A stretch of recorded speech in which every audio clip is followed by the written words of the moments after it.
درس حدیث۔ آئیے سامعین، تقاریر کے سلسلے میں گفتگو سنتے ہیں مفتی محمد شجاع الدین رتوی کی۔ الحمدللہ رب العالمین والعاقبۃ للمتقین والصلاة والسلام علی سید المرسلین وعلی آلہ واصحابہ اجمعین، اما بعد۔ وعن ابی سعید الخدری رضی اللہ عنہ قال قال رسول اللہ صلی اللہ علیہ وسلم لن یشبع المؤمن خیر یسمعہ حتی یکون منتہا الجنہ۔ حضرت ابو سعید خدری رضی اللہ تعالیٰ عنہ سے روایت ہے کہ رسول اللہ صلی اللہ علیہ وسلم نے فرمایا، مومن بلائی سے ہرگز سیر نہیں ہوتا یہاں تک کہ بالآخر وہ جنت میں پہنچاتا ہے۔ مذکورہ حدیث مبارکہ میں مومن کی یہ صفت بیان کی گئی ہے کہ وہ نیکی کے کاموں کا بڑا حریص ہوتا ہے اور ان سے اس کی طبیعت نہیں اکتاتی حتیٰ کہ اسے موت آ جاتی ہے اور جنت میں پہنچ جاتا ہے۔ علم دین کی حرص ایمان کی علامت ہے، جتنا ایمان قوی اتنی ہی یہ حرص زیادہ۔ بڑے بڑے علماء علم پر قناعت نہیں کرتے۔ صوفیاء کرام فرماتے ہیں اطلب العلم من المہد الی اللحد، یعنی جولا سے قبر تک علم سیکھو۔ حدیث بالا میں علم کے حریص کو جنت کی بشارت ہے۔ انشاءاللہ علم دین کا متلاشی مرتے ہی جنتی ہے۔ حضرت مفتی احمد یار خان نعیمی رحمۃ اللہ علیہ فرماتے ہیں کہ کسی کو اپنے خاتمے کی خبر نہیں سوائے عالم دین کے، کہ ان کے لیے حضور صلی اللہ علیہ وسلم نے وعدہ فرما لیا کہ اللہ تعالیٰ جس کی بھلائی چاہتا ہے اسے علم دین دے دیتا ہے۔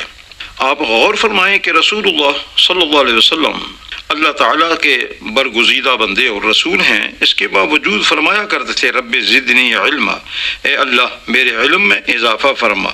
گویا آپ صلی اللہ علیہ وسلم نے امت کو یہ سبق سکھایا کہ علم کی کوئی انتہا نہیں۔ حدیث مبارکہ میں علم کی انتہا جو بتائی گئی وہ جنت ہے، اور جنت کسی کو اس دنیا میں زندگی میں نہ ملی ہے نہ ملنے کا امکان ہے۔ اس لیے جنت کو اس کی انتہا کہا گیا ہے، وہ موت ہی کے معنوں میں ہے، اور مطلب صاف ہے کہ علم کی انتہا علم سیکھنے والے کے لیے صرف اور صرف موت ہے۔ گویا جو شخص اس دنیا سے اٹھا لیا گیا وہ اس علم کی انتہا کو پہنچ گیا جو علم اس نے حاصل کرنا تھا۔ مطلب یہ ہے کہ علم کی انتہا نہیں ہوتی بلکہ علم حاصل کرنے والے کی انتہا ہو جاتی ہے۔ جو کچھ اس نے سیکھنا تھا وہ اس نے سیکھ لیا، اور اب وہ مرنے کے بعد کچھ بھی سیکھ نہیں سکتا، مگر ہماری مراد اس علم سے وہ علم نہیں جو فلاسفہ سے حاصل ہوا ہو اور جس کو انسانی دماغ نے اختراع کیا ہو، یا جس علم سے دنیا کی تحصیل مقصود ہو۔ ایسے علم کی قرآن مجید نے مذمت کی ہے، بلکہ وہ علم مراد ہے جو قرآن و حدیث سے حاصل ہو، کہ یہی علم وہ ہے جس سے دنیا و آخرت دونوں سنورتی ہے، اور یہی علم ذریعہ نجات ہے، اور اس کی قرآن و حدیث میں تعریفیں آئی ہیں اور اس کی تعلیم کی طرف توجہ دلائی گئی ہے۔ ارشاد خداوندی ہے قل هل يستوي الذين يعلمون والذین لا یعلمون انما یتذکر اولو الالباب، تم فرماؤ کیا جاننے والے اور انجان برابر ہیں؟ نصیحت وہی مانتے ہیں جو عقل والے ہیں۔ احادیث مبارکہ علم کے فضائل میں بہت آئی ہیں۔ رسول اللہ صلی اللہ علیہ وسلم نے فرمایا جس شخص کے ساتھ اللہ تعالیٰ بھلائی کا ارادہ کرتا ہے اس کو دین کا فقیہ بناتا ہے، اور میں تقسیم کرتا ہوں اور اللہ تعالیٰ دیتا ہے۔ حضور صلی اللہ علیہ وسلم نے فرمایا علماء کی مثال یہ ہے جیسے آسمان میں ستارے، جس سے خشکی اور سمندر کی تاریکیوں میں راستہ کا پتہ چلتا ہے۔ اگر ستارے ہٹ جائیں تو راستہ چلنے والے بھٹک جائیں گے۔ حضرت علی المرتضیٰ کرم اللہ وجہ الکریم فرماتے ہیں کہ علم مال سے کئی درجہ بہتر ہے، اس لیے کہ علم انبیاء کی میراث ہے اور مال فرعون، حامان، شداد اور نمرود کی میراث ہے۔ علم خرچ کریں تو اس میں اضافہ ہوتا ہے، مگر مال خرچ کرنے سے کم ہوتا ہے۔ علم صاحب علم کی حفاظت کرتا ہے، جبکہ مالدار کو اپنے مال کی حفاظت کرنا پڑتی ہے۔ مال بے وفا ہے جو مرنے کے بعد دنیا میں رہ جاتا ہے، علم قبر میں بھی ساتھ جاتا ہے۔ مال مومن اور کافر دونوں کے پاس ہوتا ہے، اور علم نافع صرف مومن کا حصہ ہے۔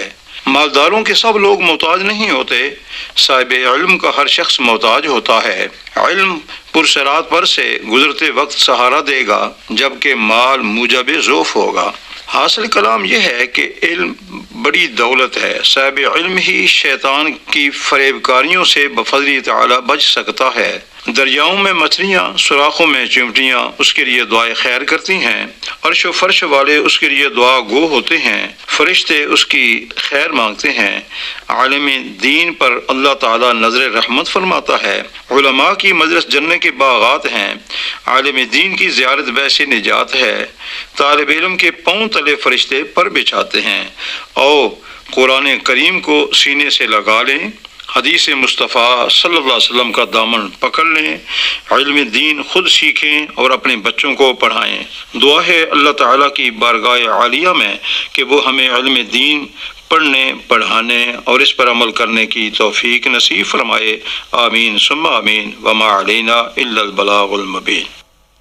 درس حدیث تقاریر کا سلسلہ سامعین ابھی ہم سن رہے تھے، اور آج اس سلسلے میں ہم نے گفتگو سنی مفتی محمد شجاع الدین رتوی کی۔